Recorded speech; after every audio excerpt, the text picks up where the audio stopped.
The first person that I'd like to bring forward to talk, to share their personal story and talk a little bit about how changes to the minimum wage could impact their lives. I'd like to first introduce Kathy McCormick. She's a survivor of domestic violence, and she's a member of the Rhode Island Coalition Against Domestic Violence. And Kathy, if you would come forward and share your story.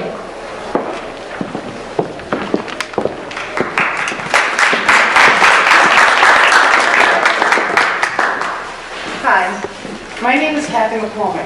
Today I stand before you.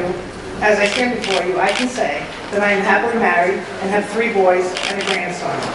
I'm an AVP of accounting for a large public agency, a survivor of domestic violence, and I am also a member of a task force, Sisters Overcoming Abusive Relationships.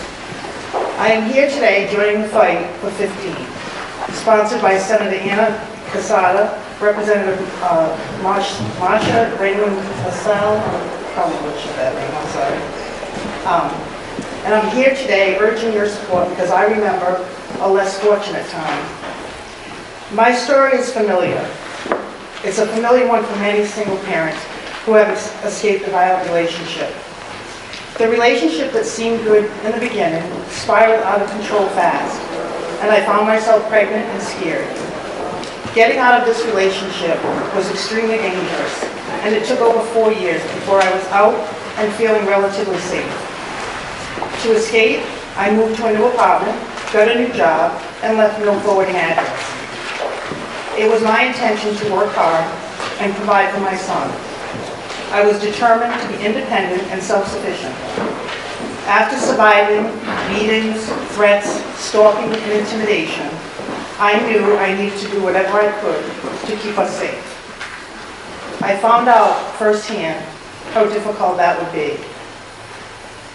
I was able to get a job doing bookkeeping that paid minimum wage.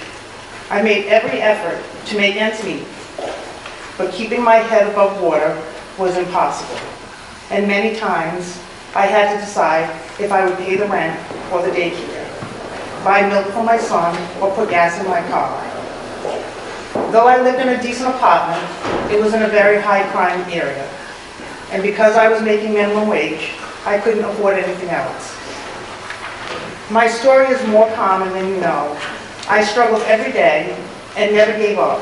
But my son often went to school hungry, had sneakers that didn't fit him, was unable to attend events and birthday parties because I just could not afford anything extra. I went to work in hand-me-downs and tried to look as professional as possible. The minimum wage we have now is not a livable wage. Raising it to $15 an hour would make a difference for many people. I know that because it was not until I was eventually able to find a new job that paid me a decent wage, a living wage. The real change in my life began. Slowly but surely, I began to rebuild my life. I was able to move to a safer neighborhood, and when my son was 8, I bought my first house and moved to a safer neighborhood with great schools. My son and I had clothes that fit, and he never went to school hungry again. I would never have been able to get out of that 3rd floor apartment and move to my own home if I had not been able to get a job that paid me a decent wage. That job was enough to build my credit and allow me the opportunity to pay a mortgage and move to a safer neighborhood. It was life-saving, and I was able to provide a safe and healthy environment for my son. This is all I ever wanted, a chance to make it on my own and live my life. A minimum wage job would never have allowed me that opportunity. It is necessary to build up families and give them a fair and just wage. When our families can support themselves, the whole community is richer for it. Thank you.